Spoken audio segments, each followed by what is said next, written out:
Mambo vipi Tanzania? Leo nataka nikusanue kuhusiana na kampuni kubwa iliyoko Tanzania ambayo inapatikana jijini Dodoma. Ili usije ukaenda sehemu nyingine ukapigwa ukasema sijakwambia. Hii tunazungumzia Vifaa Net ICT Solution. Bwana, njoo nikuoneshe vitu vinavyopatikana hapa ndani.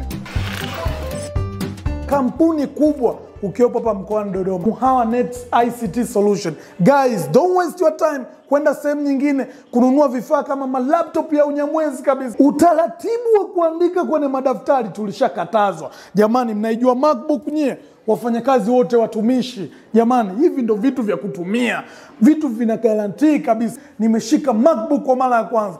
Don't waste your time kwenda Dar es Salaam siju kuagiza vitu wakati Dodoma vinapatikana. Wanangu wa mipango, wanangu wa UHINDINI, wanangu wa St. John, wanangu wa CB, location ni moja. Nimeshawaambia waoneshe kuhusiana na hii kampuni kubwa. Vitu vyote hivi vinapatikana hapa. Sitaki kuwachosha sana, nataka niwaoneshe vitu vinavyopatikana humu ndani na mafundi waliobobea. Tuingie. Guys, Hodi Workshop. Bwana, hapa nakutana na fundi mwaminifu. Mambo vipi fundi? Naona mambo ya Central Process Unit, CPU, mambo ya system case.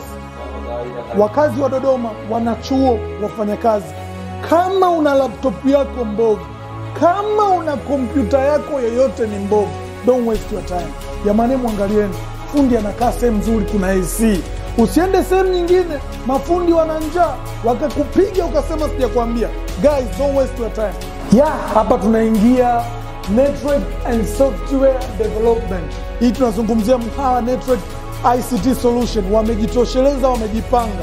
Usije ukaangalia kwenda sehemu nyingine ukapigwa ukasema mwaki sijakwambia. Hii kampuni imejitosheleza guys, na mimi ndio ambassador wao.